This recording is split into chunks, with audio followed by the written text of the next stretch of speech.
Yo, what's going on, everyone? Welcome back to my channel, JenksTCG. Today, it is August 14th, 2020.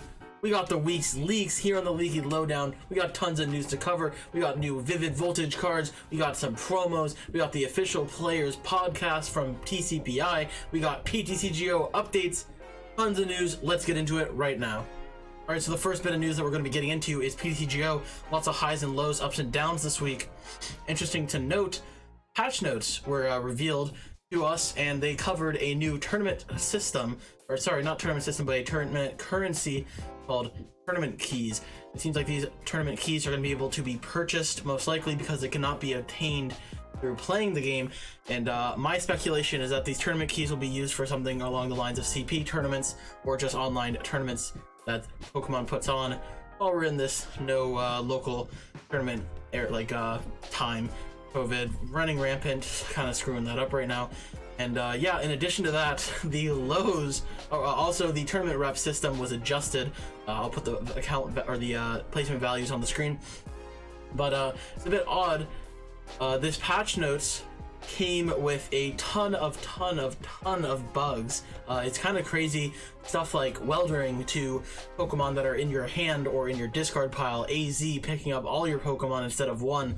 Overall, a ton of crazy bugs that this patch notes or this patch just kind of sprung out of nowhere, and it was very interesting to see all of these things. The Twitter was blowing up, and I'm sure that if you find one of these bugs, you will be pretty surprised. So yeah, a lot of one step forward, two step back kind of thing for PTCGO, but I think that the developers are in the right direction, trying to fix it up. So hopefully we get some better news about PTCGO in the future.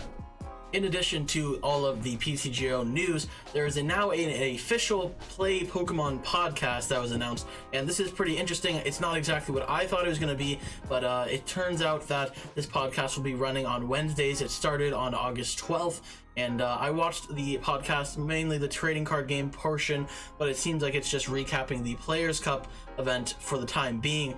I was more hoping that it would be something along the lines of talking about the actual play system and the stuff that might be coming and stuff like that, but it is only the first week of the podcast and there are more to come, so I'm assuming we'll be seeing more stuff related to not the Players Cup in the coming weeks. But overall, it was a very well put on thing by people like Jay Blake, Jeremy Jallin, and etc. Just an overall good way to cover all the stuff that's going on in the Players Cup, and it was really well put on. So if you haven't checked it out already, it's about an hour and 8 minutes long. I would suggest you go look it out, just see what it's like, and be expecting those future episodes to come. The next bit of news is something a little bit interesting considering the time that we're in right now, but today is August 14th. It is a Friday, and starting today through August 31st, GameStop and EB Games in Canada, if you're in the US, GameStop, are going to be handing out these special Paparaja promos, and as long as you spend $15 on Pokemon TCG products, you will receive the card. So that's pretty interesting, and it's a nice little promo if you happen to be going to GameStop and buying stuff. So that's neat, and it seems for the first time ever in this article on PokeBeach that Pokemon and US and Canadian marketing kits will be coming to hobby stores with 100 promo cards and interesting stuff like that. There's a few graphics that I'll put on the screen, and yeah, this is a little interesting way to get people more involved in the game, and overall seems neat. This Paparaja card is going to be cool and might have some value later down the line, so go check that out if you need to go to GameStop for any reason. Next up in the news, we got some cards from Vivid Voltage. These are in Japanese, but I'm going to go ahead and translate these cards for you, put the images on the screen. I'm not going to go over all the cards that were revealed. You can find all this information on PokeBeach if you want to go through every card that was revealed. But first up, we got Orbeetle Vmax, 310 HP, grass type Vmax behemoth, has the ability Wonder Beam. Once during your turn before you attack this Pokemon to your active Pokemon, you may put 1 damage counter on each of your opponent's Pokemon. So this is very, very similar to that Sand Slammer ability that was on Flygon, the stage 2 from a while back, and that's really cool to see return to the game.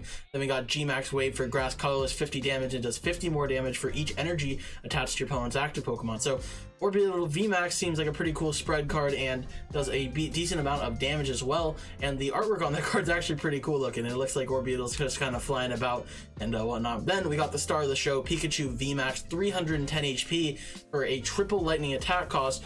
Gmax Volt does 120 damage plus.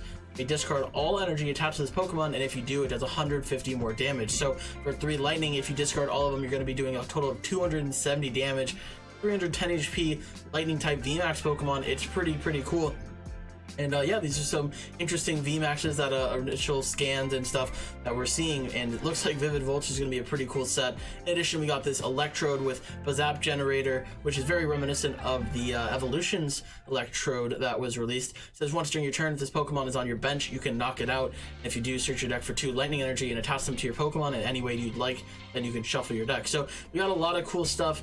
There's also this Wind-Done Stadium. Whenever a Pokemon or a player plays a Pokemon VMAX from their hand during their turn to evolve their Pokemon V, you can heal 100 damage from that card, or from that V. So there's a lot of interesting cards that are being released in this Vivid Voltage set. Looks like that damage spread Sand Slammer is probably what I'm most interested about, and overall it looks like we're getting some new cool cards in the future. Also, our last bit of news is that Darkness Ablaze is now fully functional on PTCGO. So if you haven't already, start that testing for the Atlas Pog Championships or that post-rotation, whatever events may come out of it.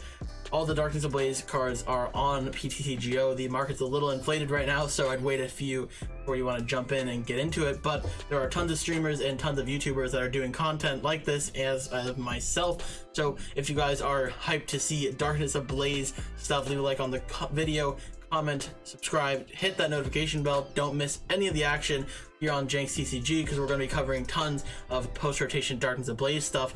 And yeah, if you guys enjoyed the video, do all the stuff I just mentioned, I'll see you all in the next one. This has been the Leaky Lowdown. Thanks for staying for the week's leaks. I'll see you guys in the next one.